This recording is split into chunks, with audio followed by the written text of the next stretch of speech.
So we're on a 7-minute late episode of Open Support. Appreciate everybody's patience. If you have a question, then just raise your hand as Aaron and Kelly have already done. Aaron, you're up, bud. Hey, Brad. How you doing? Good. What's up, man? How you been? I am good. Enjoying the views here. Well, Costa Rica, man, tough to beat. Well, we're unfortunately going back in 2 days. Well, live it up all you can. Yeah.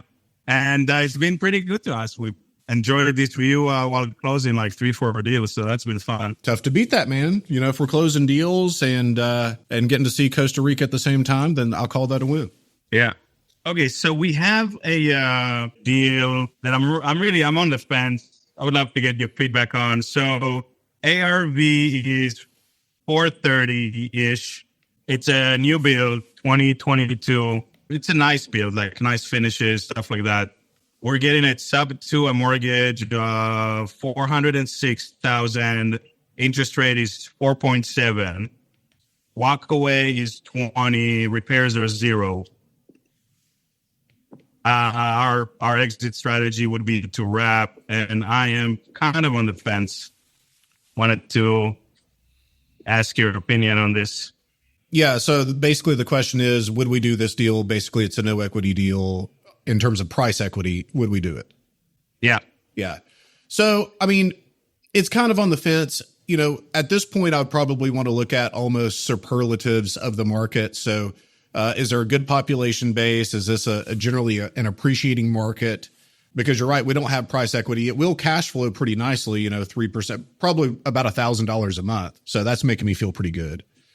So I would probably do it, but I would want to make sure that I felt good about days on market in this price bucket. So let me contrast that with what would make me not do it. Okay. So if the average home price in this area was 130 grand and I'm at 430, I'm probably not going to do it. Okay.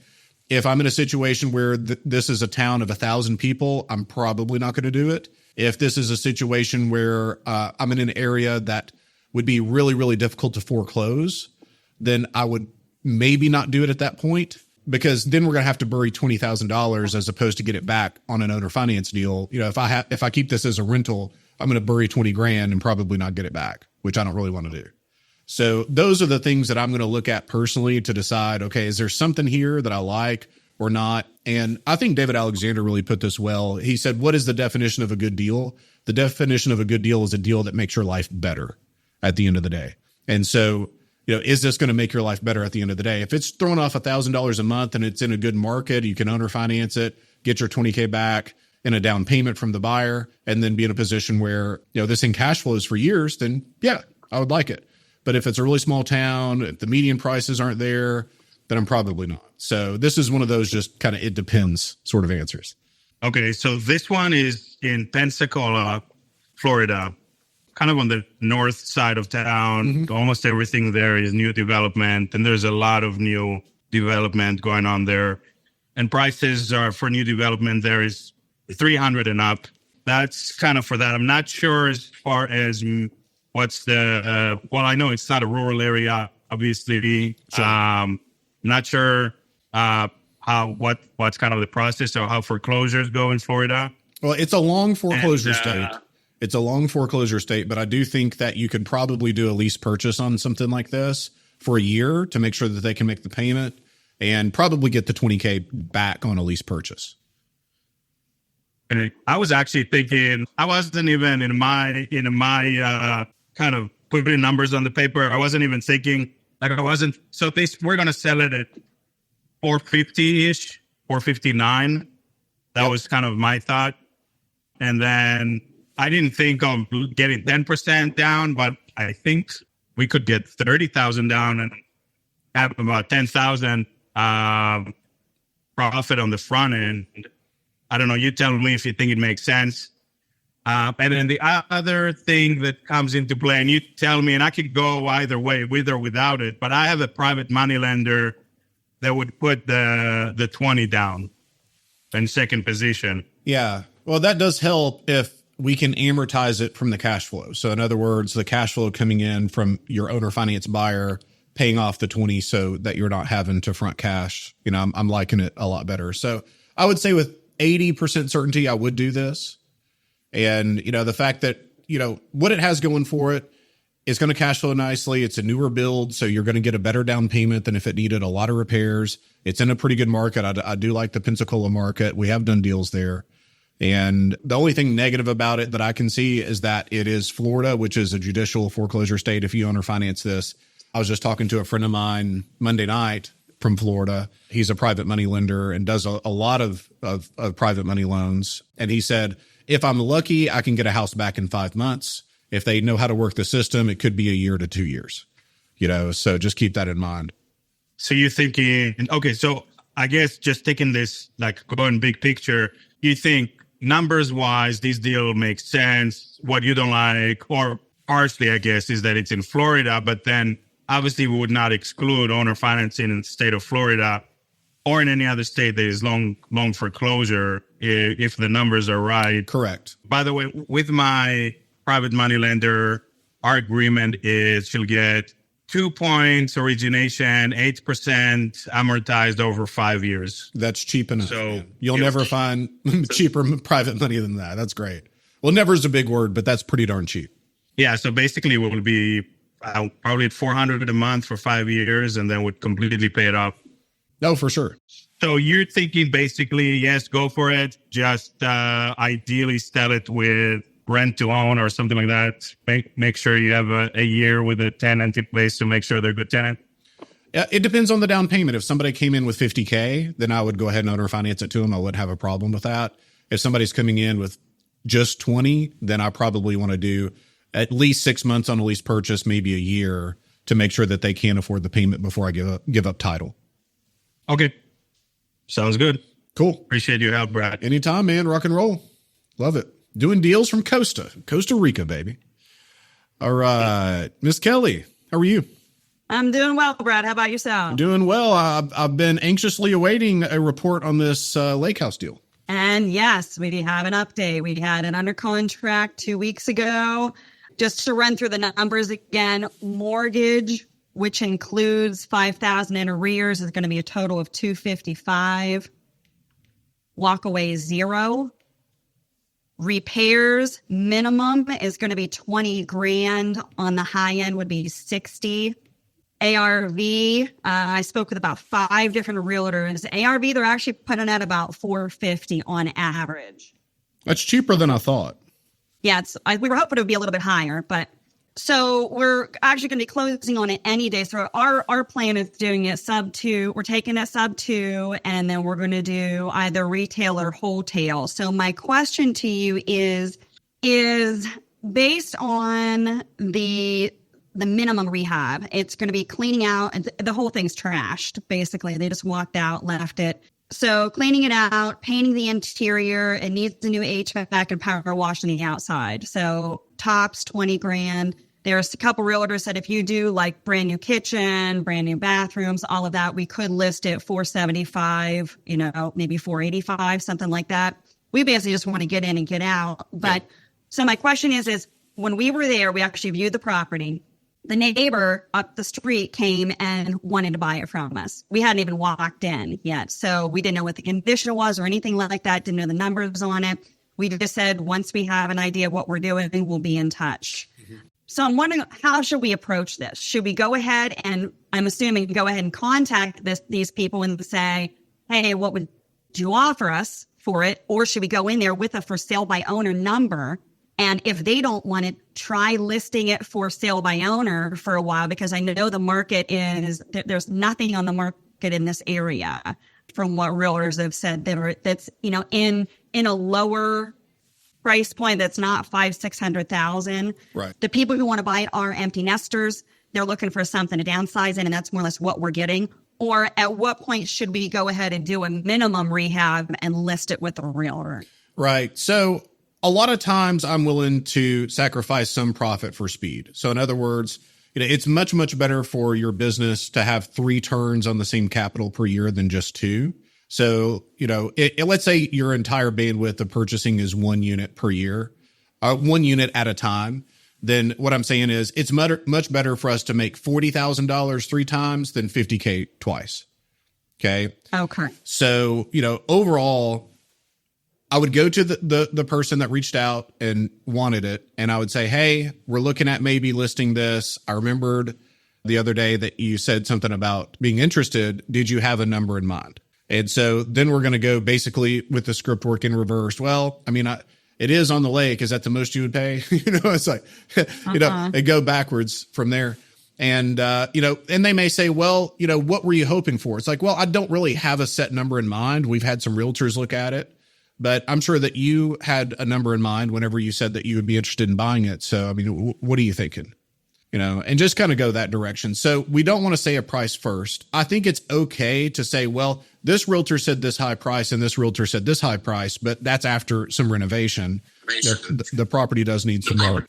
So I think that that's really the next step that I would do. And then from there, if they don't take it, then I would look at, okay, what do we really have to do to get this to market? Right. But I'd want to do really the least amount possible to just turn the money, especially when you have this kind of equity. Like if the guy told me, hey, I'll give you 375, I'd say, well, I mean, I am leaving, but I would do it.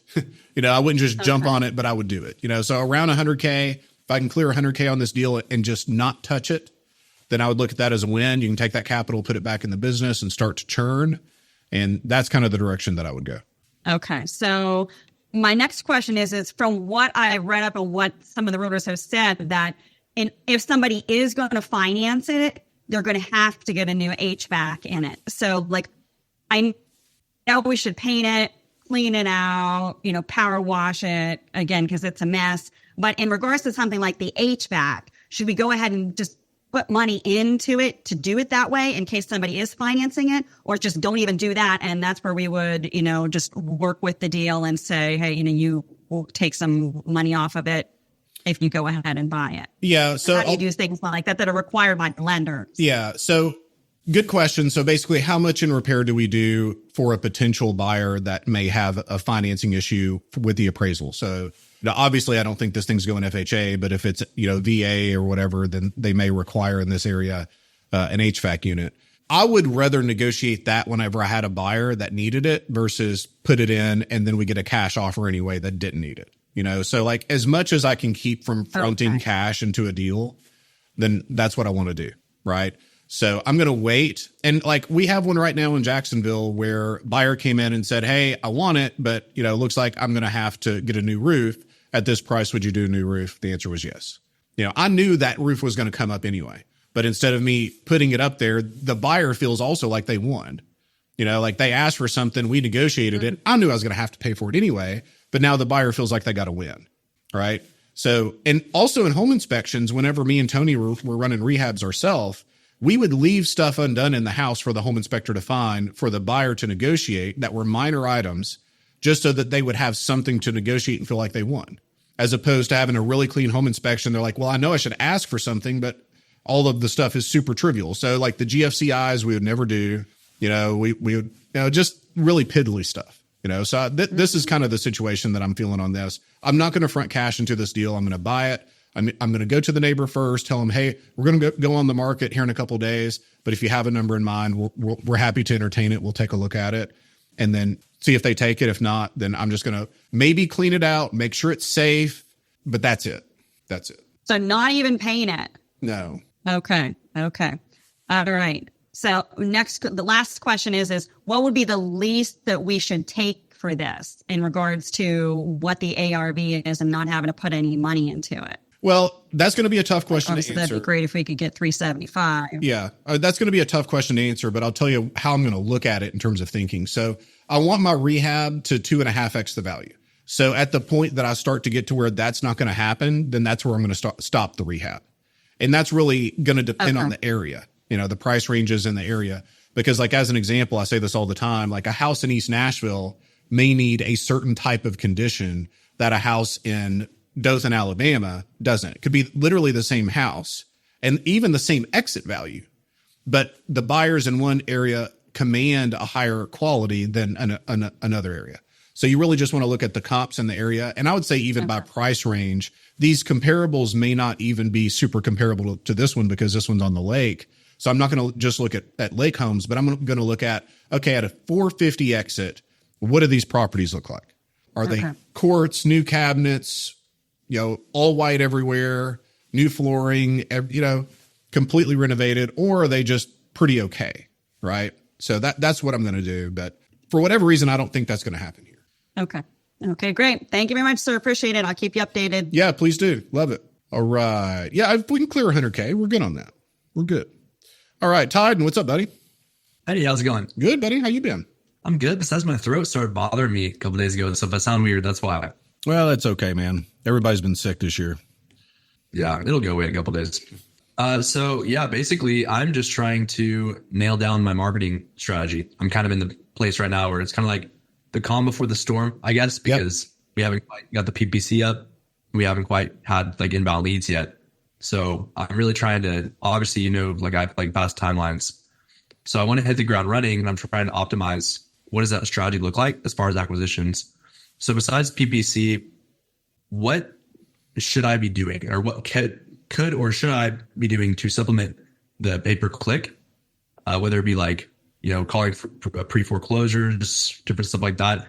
And if you would recommend me to do direct-to-seller outreach, what would be the best list, or what would you do if you were me? Yeah, so I'll go in reverse order.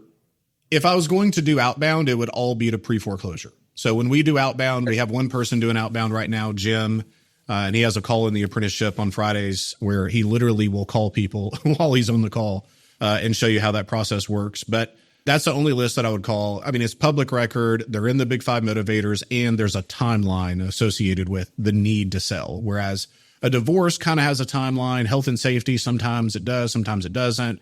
Inheritance situations oftentimes don't. Those can go on for years. But pre-foreclosure, like we've got one right now in Tennessee where this seller has ghosted us. We have it under contract. They tried to sell it to somebody else who's a friend of mine. I reached out to him, said, hey, we have this under contract. He said, hey, no problem. Now the guy's tried to sell it to somebody else, and the price keeps going up. We have it for 180. Pat was paying 200. Somebody else is paying 210. And, they're trying to get around us, but we have a memorandum. So it's like, we're not going anywhere. But the reason that they're trying to get this done quickly is that they're in a position where, they have a foreclosure date. So I would only do outbound to pre-foreclosure. Now, but that presupposes that I would have you do that anyway. Now, here's the thing. Yeah. There are people here that are in the apprenticeship. There are people that aren't, because this is open support really to anybody that wants to jump in. But here's what I would say is I know Tyden's situation. We've had conversations, and I would tell you, man, like PPC is going to be enough to get you where you want to go. I would not complicate things with trying to figure out two different processes at the same time when I know that this one's very, very efficient. Does that make sense? Yeah, that makes sense. I would imagine that PPC is going to be more variety of people. It's going to be one of the Big Five motivators if they do have a motivation, where if I'm calling a list, it'll be just, foreclosures. So do you ever see that being more complicated for someone who's new as far as like how to handle different inbound situations? Not really, man, because the process really remains the same. Like what we really try to train on in the curriculum is understanding the emotions around the situation. So like the main emotion around divorce is distrust. So that you have to understand that if somebody reaches out to you that is in a divorce situation, you have another spouse that you haven't spoken to that you almost have negative rapport with because, Jill called you and John didn't. And now John is thinking, well, what's Jill doing on the side? Who's this person that's going to buy the house? You see what I'm saying? So like navigating that. And if you're in an inherited situation, a probate situation, it's one of two things. It's either grief or greed. So either people think, oh my gosh, I just won the lottery because grandpa died, which is awful. And then, the situation where somebody is in deep grief, and understanding those situations. But the process of triage and perfect presentation really remains the same, right? So I wouldn't worry too much about that. Okay. So what I'm hearing is, if you were me, it would just be, Tyden, don't worry about calling pre-foreclosures. Just do PPC and focus on that. Yeah, I would. It's going to be the fastest way to contract. It's going to be the most efficient way to contract.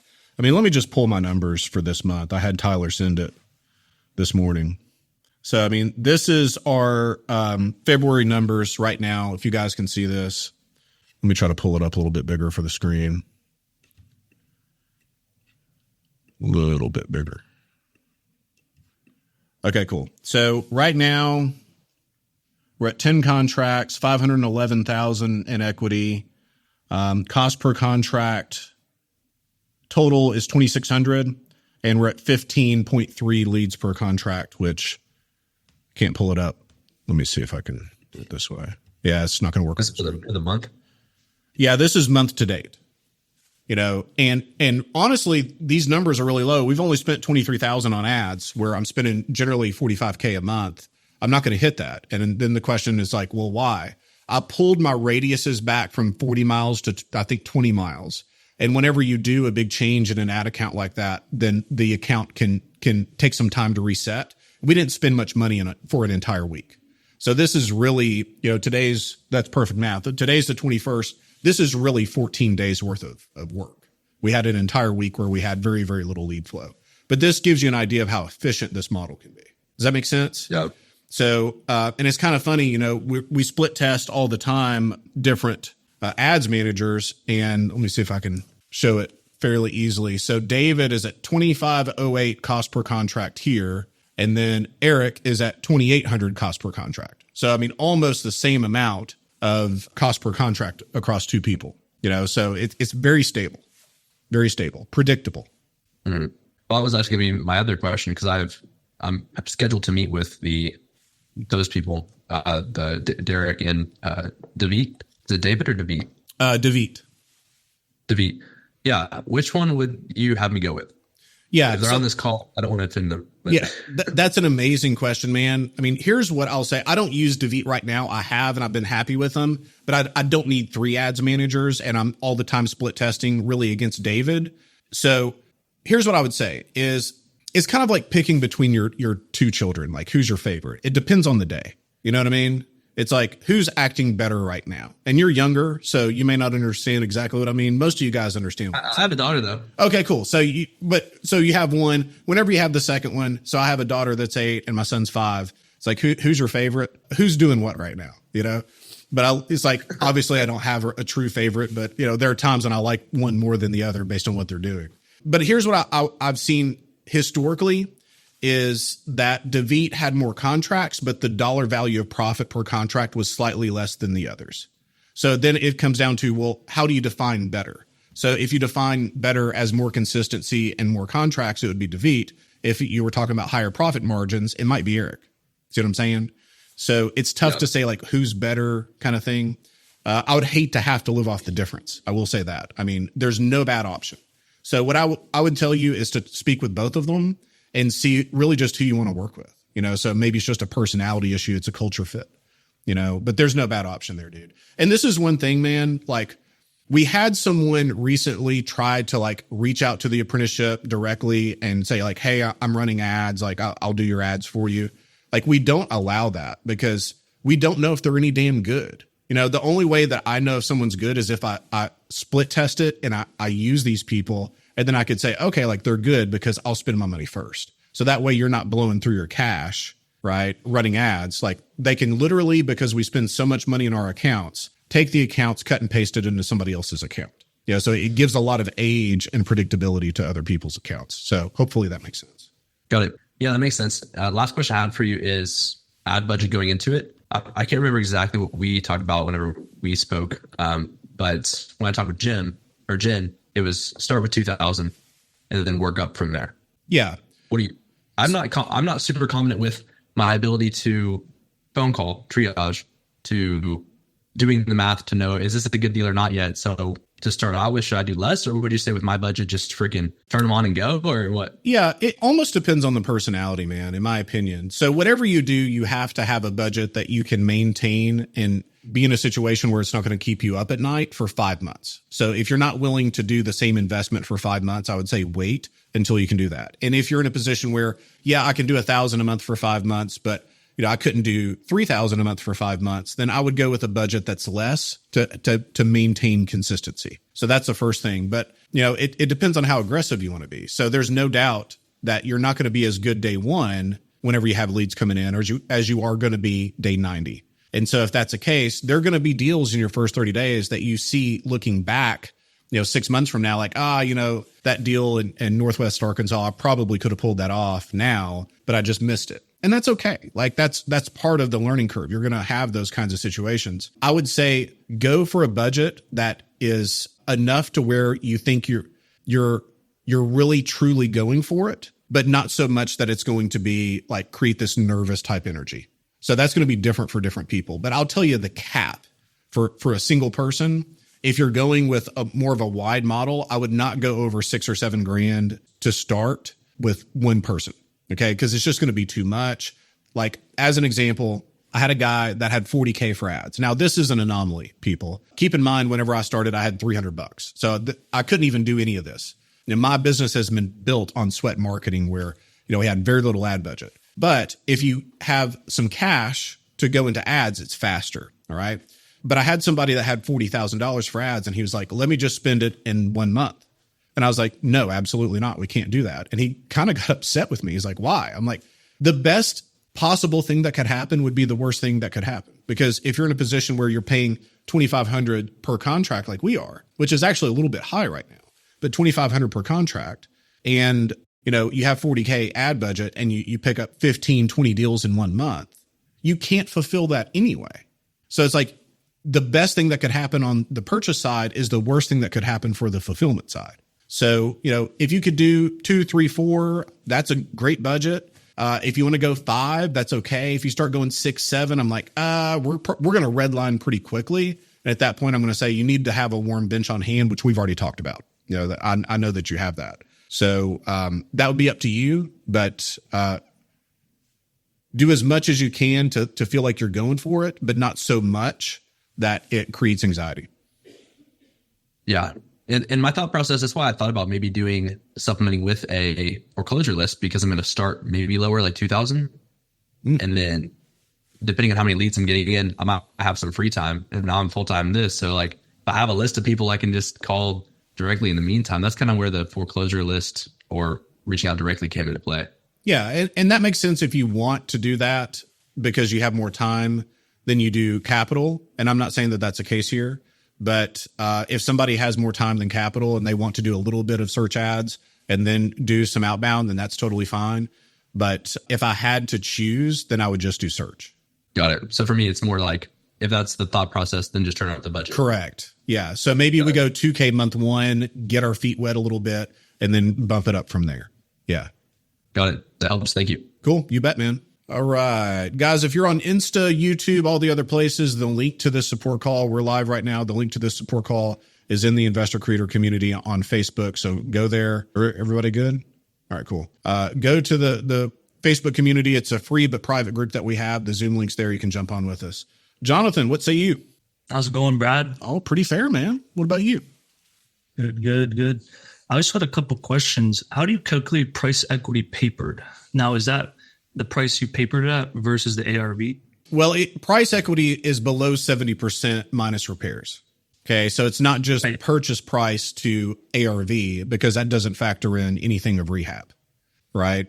But 70% minus ARV, 70% of ARV minus repairs is going to be price equity. And anything above that, like let's say we're taking over a 3 or 4% loan, or we're getting some now, some later, or something else that's creative, then we're going to be in a position to have term equity.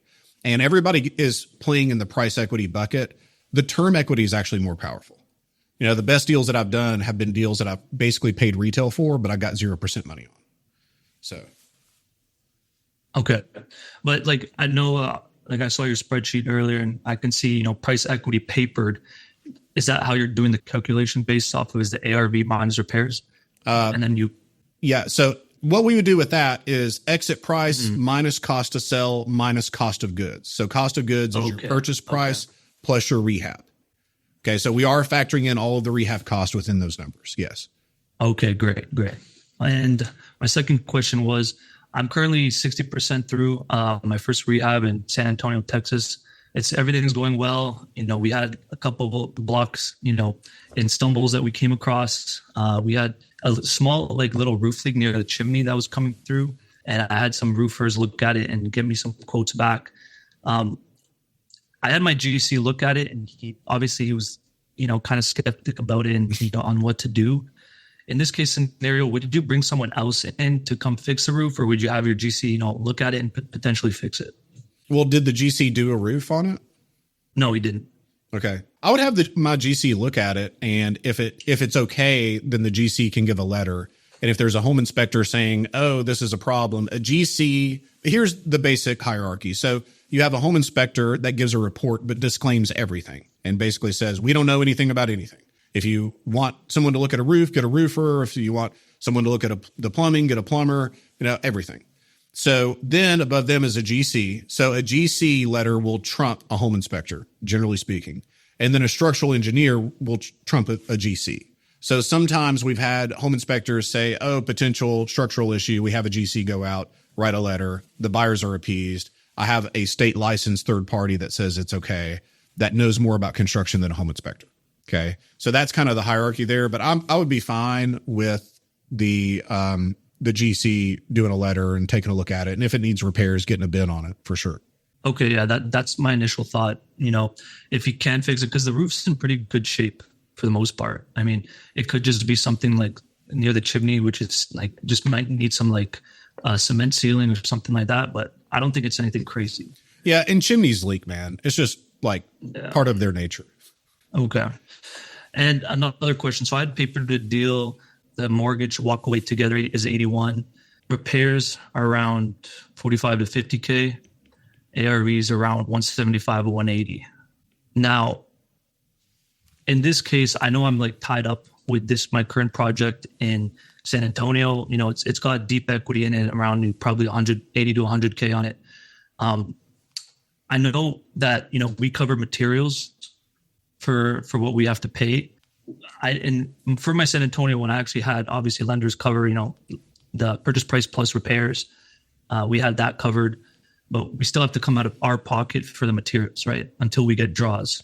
So have you ever seen it in the past, or when you've done repairs, like have your lenders paid for rehabs, or like you had to come out of pocket every time? No, I mean, but I didn't start off that way. So today what it looks like is our lenders will fund 100%. Now they may want to do draws, and that's fine. It doesn't bother me at all. But the lenders fund 100% of purchase and rehab. Okay, yeah. So that's what we had for our property right now, in which we're doing a rehab on.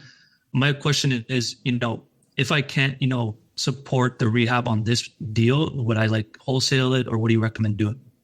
So is it a bandwidth issue that you wouldn't be able to support the rehab? Like we just don't have enough time, or is it a capital issue?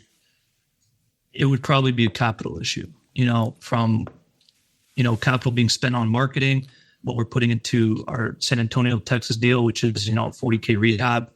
That we want to get on the market within the next 2 weeks. Gotcha. To free that capital up and then, turn it into the business. Yeah. So a couple of thoughts. Number one, if we're having to, at this point in the business, put capital into the purchases, purchase and rehab, then I would want to spend some time really building relationships with people with money that need a good, safe home for that capital.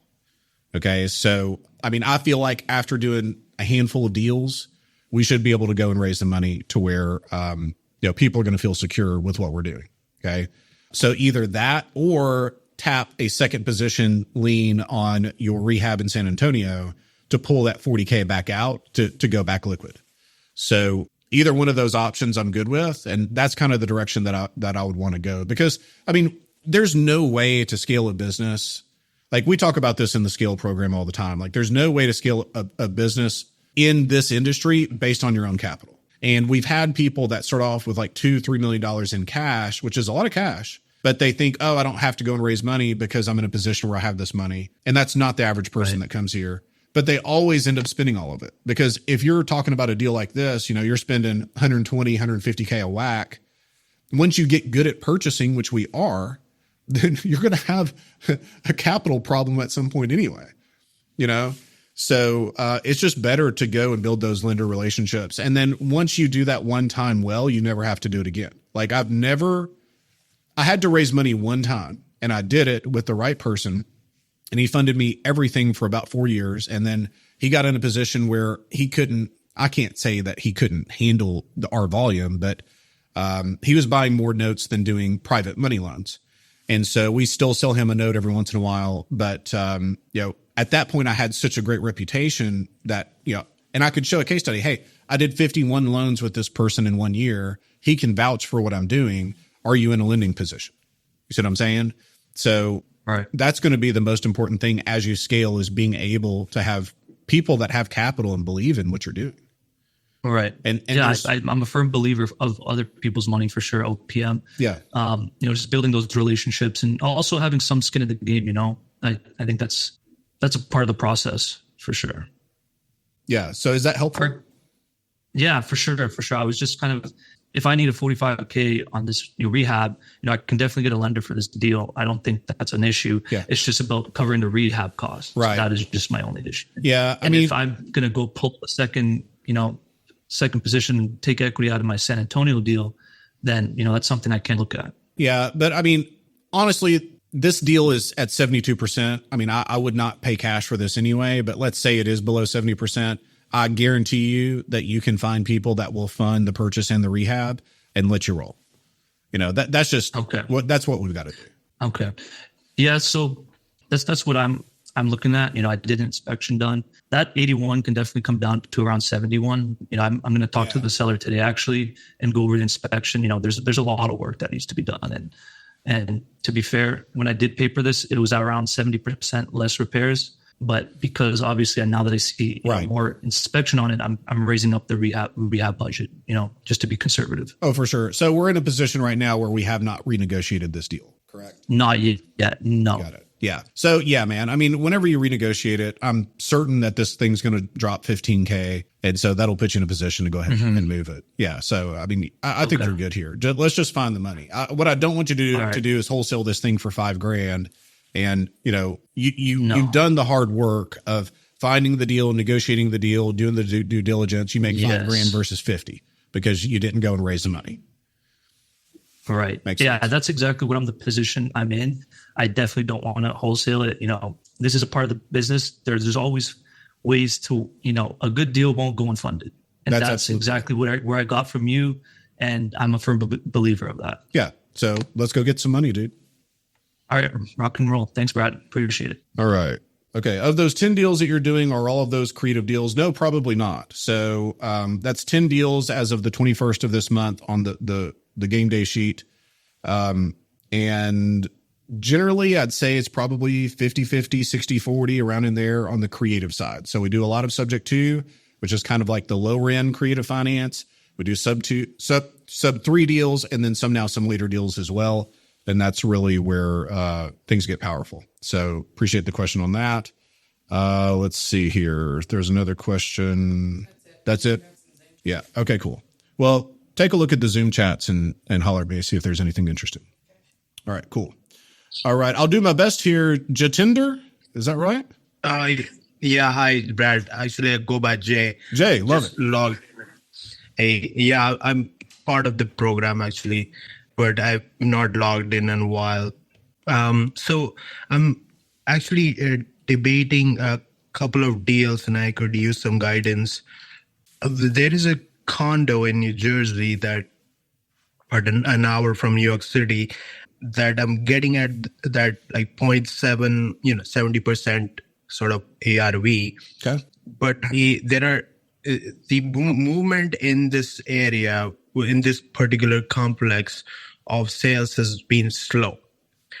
So similar units are selling for over 200. And I'm able to get this directly from the seller, this condo for 140.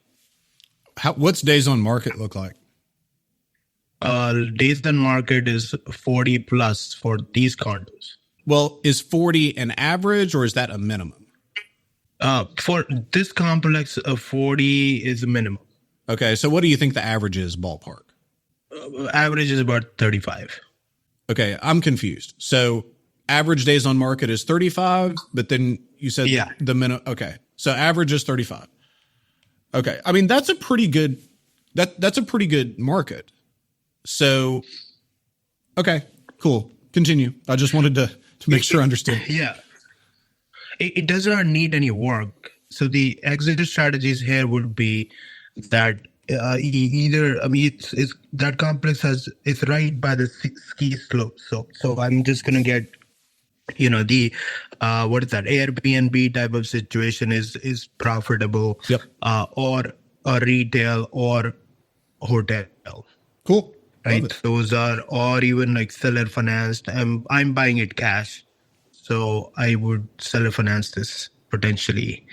What are your thoughts on that? The only thing, like New Jersey's a state that has really, really high property tax. So I'd want to make sure that that's not a burden. I've had people that we bought their property in New Jersey where they owned it free and clear, but their property taxes were like $2,000 a month on like a 350K house. So it's like, do you really even own anything ever in New Jersey? I'm not sure. So I'd check on that. Number two, since it's a condo, you want to make sure the HOA is in good financial health. So check on that and make sure that the condo is able to receive financing from Fannie, Freddie, and FHA. So if you look at the sales in this market and all of them are cash, then that alludes to a potential problem that that basically Fannie, Freddie, and FHA don't look at this as good collateral. So as long as they were good with it with collateral, I mean, your numbers are good. Multiple exit strategies on this. I just want to make sure that property taxes and HOA look good. Otherwise, I think this is fine. Okay, that's good. So just another question. Sorry, I've never invested in those storage facilities, but what are the typical returns on these? Would you have any idea? I'm going to give you some example. We're purchasing a storage facility for about $900K with 58% seller financing, and I will we may be getting about 12% interest from my side, $250K investment. I mean, how is the market doing these days in storage facilities? You know what, man? It's something I know, practically speaking, nothing about. I know almost everything about a very, very small box. Whenever I start to get into other things like new construction development, I've done 2 developments, land developments.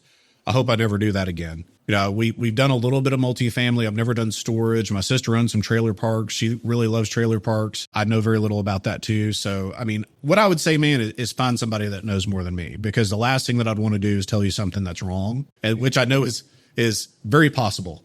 When it comes to do, this is why like the education side, I think is so important. Like I talk about things that I know because I'm currently doing it. I don't really feel like I'm doing you a great service by giving you advice on something I've never done. You know what I mean? So now the 12% kind of scares me, and I would want some kind of price equity as well, or the ability to force the rent. So force depreciation through, future development or raising rents, that kind of thing. Those are great plays in commercial, but I mean, I wish I was more help on this. Okay. No worries. I appreciate the honesty. 100%, man. Yeah. I mean, every once in a while it's like, dude, I don't know, like I'm not a storage dude, and I don't know anybody that knows everything about real estate. I'm just a single family guy and a really, really good buyer. All right. Yeah. Thank you. Yeah, man. Appreciate the question. Fernando, what's happening? Brandon, how's it going? Pretty good, man. You doing okay? Yes. Wanted to hop on here and ask you, I think we answered it in the Facebook group, but just wondering how I would go about this. I have a North Carolina property we're closing on here in a couple of weeks, but we're leasing it back to the seller, and our attorneys are saying that they can't or don't want to. Yeah, understood. Hold any fund in escrow post close. Somebody said in the group to just hold the funds ourselves. So I'm thinking just write up a promissory note and unsecured, and just hope that the seller has enough trust in us. But I was wondering how you would go about this if the attorneys don't want to hold anything in escrow post close. Well, let's back up. So why are we leasing it back, and for how long? So we got this lead a couple of days ago, and we had to close in 2 weeks to stop foreclosure process. Yeah. So we're buying it through that short timeline and then giving them more time post-close to get them out of the property, or actually helping them out in finding a home and helping them move. So we're buying it so quickly that they just don't have enough time to move out of the property. So it's not really a lease back. It's more of a delayed possession. Fair?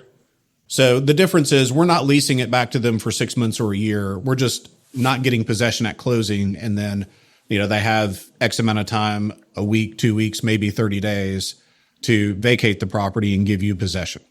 Just some understanding. Okay. Is that correct? I didn't think of that, but I just thought after closing that, we would just do a lease back. It's the only option I thought was possible. Yeah. So what we do a lot of times, man, so here's our contract to buy. In paragraph 10, special stipulations, we'll just put in here.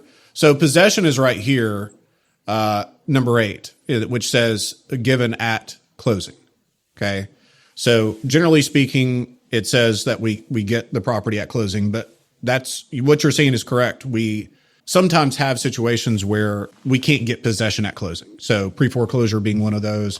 Sometimes it's a probate issue, so they have stuff in the house they have to get out, whatever. So what we would do is write in special provisions something that outlines what we're going to do. So it may look something like, sales price to be $100,000, seller to give possession on, if I was closing today, the 21st of February, I may say, seller to give possession March 1st.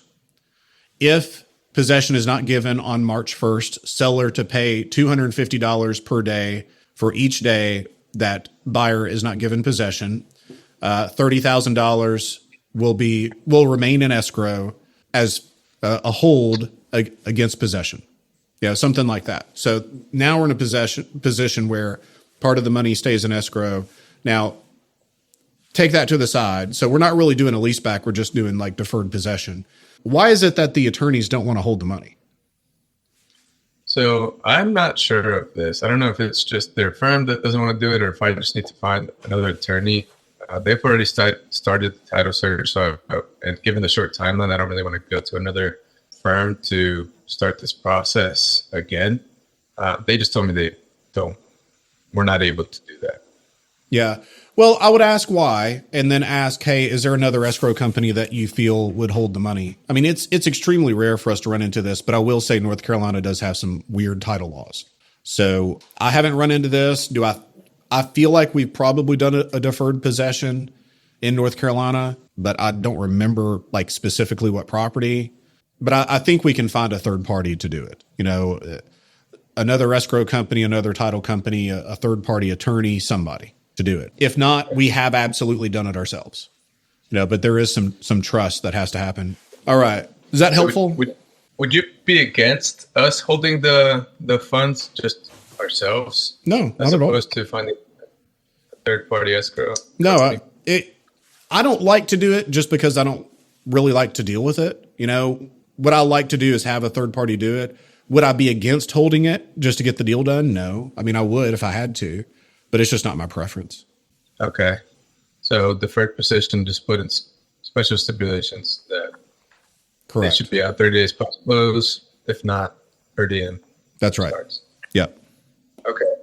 I had a couple other questions. We were actually supposed to close on a property today and got a call this morning. It was sub 2 and we were going to wrap it. Loan officer called the seller saying that they would call the loan due. I guess they found out we were buying this sub 2, and we decided to not go through in buying it or taking title to it. They didn't really give us much of a reason. They just said that they would call it due. It's just in their provisions, and that's just standard for them. So wondering, would you have done anything different there to try and buy the property anyways, or did we make the right call and just not? Yeah, I mean, I would not do a sub 2 deal where I'm having a conversation with a lender that is saying stuff like that. Yeah. Okay. I assume it was a fairly small lender. Mary Home Mortgage. Not sure how big. Never heard of them, so potentially yes. Okay. And then we are coming up, wondering how you deal with this. We're coming up on closing date for a sub 3 deal in Florida, and we don't have a buyer for it yet. We have a lot of interest, but nothing solidified. At what point do you ask for an extension on the closing date, if at all? Is that just kind of based on rapport with the seller? Yeah. So whenever I do sub 2 or sub 3 deals, I'm generally writing the purchase contract for 90 days out. And if I get to like around 30 days prior to close and we're not getting traction, then I'm having that conversation with that seller. Okay. Yeah. I think we kind of shot ourselves in the foot there, just writing it for about 45 days out. So probably. Yeah. It just, I mean, what we would have to do in that time is to sell it in the first week, because then we're going to have an escrow period. See what I'm saying?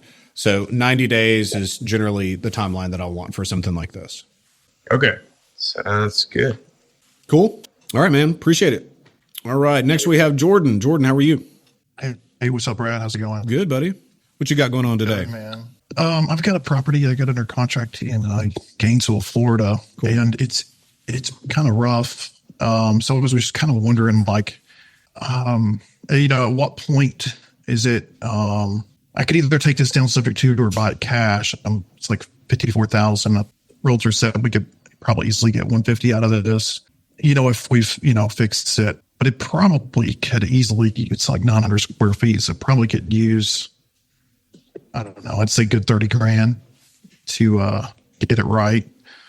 I guess at what point do you infuse the 30 grand or I guess what's the number or relative to the project of how dilapidated you would still sell it as is? Yeah. So it depends on what my buyer pool looks like in that area. So if it's a big investor area, then I'm going to sell it and it's going to look terrible. And I could show you stuff that we've sold retail or basically wholesale on the market on the MLS that you wouldn't believe the condition. And we did very, very well on those deals. But I also knew that an investor would buy it. And I mean, here's kind of what I see is that investors still overpay. So I think both of those deals, they got bid up. I remember one of them got bid up by like 40 grand. And I watched the deal because I was like, there's no way. I think I bought this property for like 130 grand. We sold it for 240 as is. And they sold it for like 350. But they did a full renovation. And I'm like, there's no way that they're going to make any money on this. And I don't know what they did unless they stole all the material and the labor, but I suspect they didn't, But it really depends on what that end buyer looks like. If this is a starter home neighborhood where you have, like your first time home buyer, like that kind of thing, and that's all it is, then, I mean, it's going to be tougher. See what I'm saying? It's kind of in a rough area. So I'm not sure. Would you just prefer just getting rid of this? Just say I could either wholesale it or I could. This feels like it. Now, is it livable without the 30K? It's probably livable. I mean, that would probably just sell this like on a, contract for DD or something. Yeah. So yeah, well, yeah, in Florida, maybe. But if I was going to wholesale this feels like 99.9. So you buy it for 54, you throw it on at 99.9, you clean it out. So it's ugly, but safe, functional, not fashionable. And, right. For a buyer that's looking in this area and they're like, oh, 150, 199, that looks pretty attractive. It's like, well, I can do the work, I think that would probably fly. Yeah. I was thinking I can just take it down, with hard money, with really just closing cost. Yeah. Is all now to get 100% towards hard money. So just closing costs. So I could take it subject to, but I would have to come up with more money. So yeah, just pay off. Yeah. I would just, okay. So, I mean, in those situations though, there's still some that if it was in a good buyer pool, you would still, wrap that, keep it and wrap it. Maybe. I mean, it would depend on the cost of the capital to come in, so if I can cash flow it and it's paying off and I'm creating equity in the note, then yes. And we do those deals, but they're generally not 54K in first position. It's generally cheaper than that, so I have kind of a general rule that, if I'm putting cash in, I'm putting private money in first position and then wrapping it, that my owner finance value has to be 3 times my purchase price. So I've got a deal closing, I don't know, maybe tomorrow. It's in Alabama. We're buying it for 27. I'm going to owner finance it for 105. Like that works, and I'm bringing in private money for the 27. We'll probably borrow a little bit to do some repairs because I believe on this one, the roof needs to be redone. And I don't want something that has a collateral issue, meaning if I sell a house that has a leaky roof, I can't command the owner, because I'm not the owner at that point, to fix the roof. And I want to have paper. I want my note to be on an asset that's stabilized, where water can cause a lot of problems pretty fast. So that's kind of an example where I would actually do a little bit of repair. But yeah, I mean, I think 54, if you could owner finance it for 150 ish, then yeah. But with 30K I don't repair, think so. I think it's kind of tough. Yeah. Yeah. I think I might could just get slightly more than the, like you said, the 100 almost on a, a cash sale or hotel or Yeah. whatever. So yeah. Okay. Well, that's good. And I don't, I didn't hear maybe earlier. I know you was talking about PPC. Are you using a somebody in particular or a group, or are you just, There's 3 people doing that it in-house? Yeah, no, we don't do it in house. I've looked at that, and then I thought, you know what, we just need to stick with what we're good at, and that's buying equity, not trying to run ads. And I've had that same conversation. We looked at opening up a title company. We looked at maybe, because we were spending like $10K a month on dumpsters at one point, just buying a dumpster company. But it's like, okay, if the business can't make $1 million a year minimum, then it doesn't need to be started. That's the way I feel about businesses.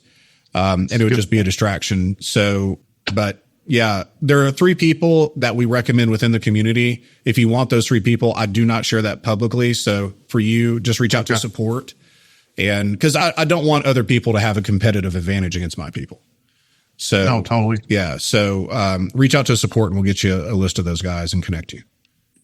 Awesome. Thanks, man. Yeah, 100%, dude. All right, Miss Holly. Okay. So I'm super excited. I had a first deal. It fell through. So now I have a second first deal. The lady called me back this morning and I just need to know what to do because the numbers don't look good. And I'm not sure where to go. So do you want to hear what I have? Yeah, let's do the numbers. Okay. So the mortgage is 157. Walk away is 100. Repairs, she said it just needs paint. It's 2,100 square foot house. So I don't know how much paint costs. Well, almost all 2,100 foot houses need at least 10 grand. So we'll just call it 10. Okay. That's what I'd kind of figured. The ARV is about 300 and the arrears are 10. And she also wants to stay in the house. She wants to rent for 2 years. This falls under, so I have an 8-year-old daughter. Yeah. And she really wants a flying pony. And I told her, hey, I get it. Like I want a flying pony too, but they don't exist. And so this kind of falls under, she wants a flying pony. It's like, I want all my cash and I want you to rent it to me. And, it's like, you can't have everything. So for me, this would be a pass. So in the script work, it would be the kiss off like, hey, I understand you wanting more at this price. We would probably lose money. So I tell you what, if something changes, why don't you give me a call back and we're happy to look at it, and see if they come down. Because 100K walk away on this, like this is in the smoking crack realm. Like they're smoking crack. Yeah. So would you ever rent back that long of a period of time? No, especially if someone's in pre-foreclosure. I mean, it's rare that I have like hard, fast yeses and nos. It's almost always, well, it depends. Like maybe if the deal is no. And the reason for that is there's really bad case law in a lot of states where an investor buys a house from a seller, especially if they're pre-foreclosure, lets them rent the house long term. And then the seller ends up coming back and saying, oh, I didn't realize I was selling the house, and they beat the investor in court. So the investor has to give the house back, pay a fine. I mean, I've seen some wild, wild things happen. So I feel like it's just much easier to just have clean, easy transactions. Somebody wants to sell. Do you want to stay in the house? Hey, is there a way that you can find to raise the $10,000? Like that's what I would have the conversation with them. Mm-hmm. Try to keep them in. Okay. Cool. All right. Thanks. Yeah. Love it. All right. Miss Shannon, how are you? Long time no talk to. It's been a while. Where you been? Life been lifing. That settles everything. Yep, pretty much. That covers it all. Yep. Okay. So I have this property in South Carolina that I've already got it. It's a subject to. Numbers are, let me see, the mortgage is 126. The walk away was 20. I have put $5,000 into the house. And then the ARV is $240,000. Beautiful. So this was a retail deal. But when I got to the house, I ended up having to clean out the house, tradition, that kind of thing. But I had to replace the carpet in the house. But honestly, I could tell you I did not want to replace the carpet in the house because I had too much going on. So I've been having buyers come into the house recently, and I'm just like, I got to replace this freaking carpet.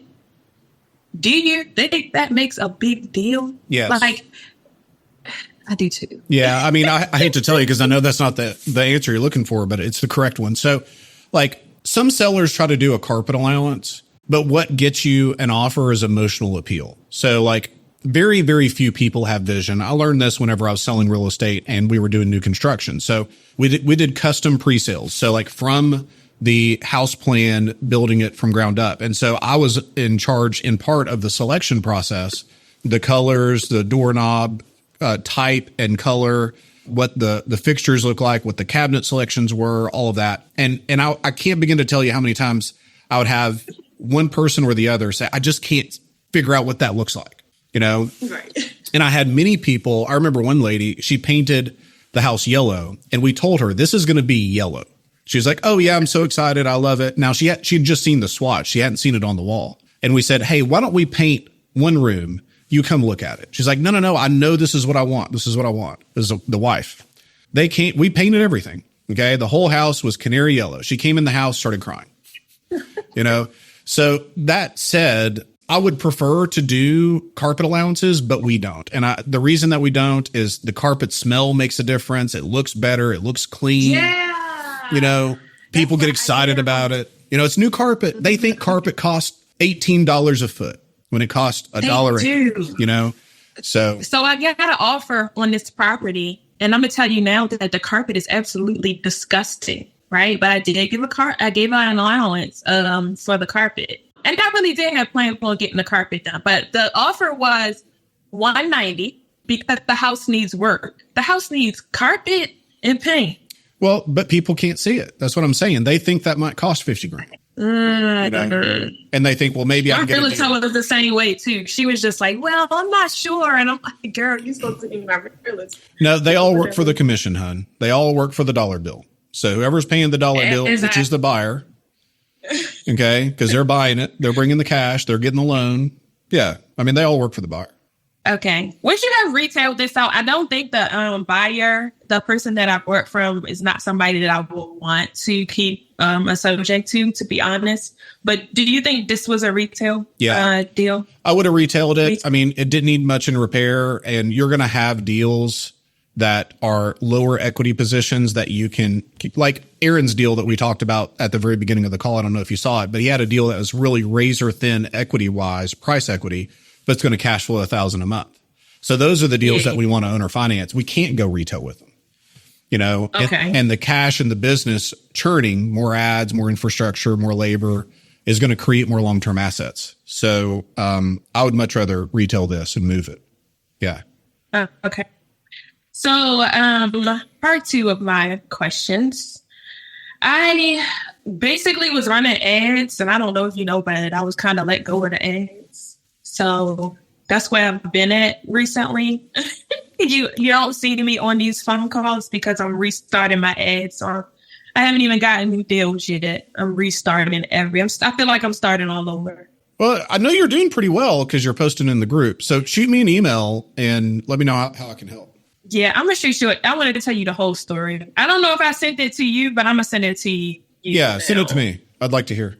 Yeah, I'm going to see. You're going to laugh. But I don't know if that's good or bad. Okay. All right. Well, I'm going to retail this out because in my head, got that one offer and it started playing with my head a little bit. And I was just like, well, should I own the finances to give me a couple of dollars? Then I got the quotes and I was like, okay, well, I'm going to just do it myself. Yeah. So. No, I mean, we're doing paint for like $3 a foot with the labor and the material, something like that. Amanda would know. I got the house painted. Okay, cool. And then carpets. I got the house painted though, except for one room. Yeah. And that's the kitchen. But the kitchen was absolutely fine. Like the kitchen is in excellent condition. Cool. And they was just like, well, the kitchen doesn't match. Well, they're just It's being just not as fresh. Yeah, that's stupid. Okay. Yeah. They got in my head a little bit. So I was like, let me just ask this with somebody else through retailer would they try to find another investor. Yeah. I mean, if I start to hear that from a buyer, it's like, well, it's totally understand. It sounds like this is not the house for you. That's how I feel. That's how I feel. I don't care. Like there's going to be another buyer. I really don't. Yeah. And it's been on the market for maybe 12 days. Like, no. Yeah. No. I wouldn't even respond to days that. on market and is I told her don't respond, but then they got into like a back and forth, and I'm like, don't even respond. So he sent the second message, and it was 200,000. I'm still not responding to them. No, try another 3 times at that rate, and I'll respond to you. Come in at 2:30, and you'll get an answer. There you go, get a response from me. Yeah. So, like, I'm generally, 3% wiggle room in the price, something like that. I mean, that 3 to 4% is kind of like a national average. If somebody comes in below 10%, I don't respond. Okay. And it's just, I may send a formal rejection just so that they know what my answer is. But it's like, no, I'm not countering you. I'm not going to counter. Like That's what my realtor wanted me to do so bad. She said, well, can we just counter? And I was like, how about we just ignore? She's like, I don't want to because I worked with this realtor before. I was like, well, you deal with it. And that's when she got into the back and forth. But you get into a back and forth with something they gave you a headache, and I was asleep. So good luck. Yeah, no thanks. Okay. You have a nice day. Cool. Good to see you. You bet. I'm going to send you an email right now. Yeah, shoot me an email. All right. All right. Biagio, how's the legal world in New York today? It's so glamorous. I'm glad to hear that. So I guess a quick in the weeds question. When you're looking to do sub 2 wraps, do you have the ability to deduct the interest payments that you're making on the underlying mortgage from taxes? And if not, do you ever take that into account when trying to calculate, whether or not it's a good deal or not for you? Yeah. So the answer is yes. What the IRS says is not who is on the 1098, but who actually pays the interest that gets the deduction. So the first year that can be a little bit tricky. Like let's say I buy a house at the end of June. Well, technically they have 6 months worth of that deduction and I'll have 6 months worth of that deduction. And you could kind of amortize it and try to get it down to the penny. We don't. We just take it 50-50. If it's the second month of the year, we'll give them 1/6. We'll take 5/6. All right. But you can absolutely deduct that because it's who pays the interest, not who's on the 1098. That's helpful. That's all I got. Cool. Love it, man. Thanks, Brad. Yes, sir. All right. Jeff, how are you? Doing good. How about yourself? I'm doing all right. What you got today? I had a question. I had an investor call me earlier that has this property that they went in and fixed up, and he has it as like a seller finance, but I think he's kind of had a little bit of a hard time selling it. So he ended up calling me and asked me if it's something I'd be interested in. He's gone in, redone everything inside and out, new roof, heat and air, everything. Such a bad idea, but go ahead. And anyway, I mean, it's worth about 267 is the ARV. He said he needs about 255 out of it, but I know he'll take a little bit less. Normally I buy properties and keep them for rentals, but I mean, at that kind of number, I just don't know how I would make it work with the mortgage on it like that. But, I just thought I'd, present it to you and just see if you had any ideas how to make that property work. Yeah. Or if it's just not a good deal, or one that just wouldn't work. So do you have the mortgage amount, how much the seller owes on the mortgage? I'm not really sure. I know he's got a commercial loan on it. Yeah, so it's out. So I'm not going to take over commercial paper. But let's just play a for instance, like how would this deal work? Like let's say the 255 was here and it was at 3%. That's supposed to be a 3, by the way. So 3%, their walk away is 0 and there's no repairs. Like this is a deal that would work. And how it would work is I'd go probably 285 owner finance value, get 25K down. So we're at 260 on the note. So I'd only have $5,000 worth of note equity. Okay. So this 5,000 comes from the 260 that the buyer still owes, but it's wrapped around the 255. Okay. Now, the kind of fun part, cash, we get a $25K down payment, but the seller is not getting any proceeds at closing. So we'd net $25,000 cash. And then on something like this, probably, I don't know, $750 to $1,000 per month in cash flow because of the difference in the rates. So like basically we're borrowing the money at the 3% interest rate, right? And then we're owner financing it at 8%. So 5%, it's pretty close. So 5% on 260 is 10,000, 13,000. So it would be just over $1,000 a month in cash flow on this deal. So like that would work. But the thing is with commercial paper, we can't take it over subject to. So, Gotcha. You know, there's a way to make any price work with the right terms, but I'm not seeing it here and I hate that this guy did this big renovation to try and maybe owner finance it, which he can't even do with the commercial paper in place anyway. So this guy just needs some help, but not from us. Gotcha. Not like, hey, let me buy this house and help you. Like, no, we'll find a better deal and buy you some training on how to do something smarter than what he's doing. You know? Yeah, that's Gotcha. tough. Okay. I appreciate it. Yes, sir. Appreciate the question. All right, gang. Let me see if there's anything else in the chat. All right. So question in the chat. Did I hear you say your lenders are doing 100% of purchase and rehab? Yes. And here's the thing, like nobody started off being like that, but at the point that they saw that I was consistently having good deals, they understand now that their capital with me at 100% is safer than them funding somebody else that at 90%. You know what I mean? 90% of purchase, and then they do their own rehab. And then also, as they've grown and I've grown, their biggest problem is they have too much cash. So, I mean, I got a text not long ago like, hey, I'm sitting on capital. You know, and so I'm able to serve them in a better way by keeping their capital deployed. Right. So really good question there, and make sure there's nothing else. We'll make sure I get to everybody. All right, cool. Good.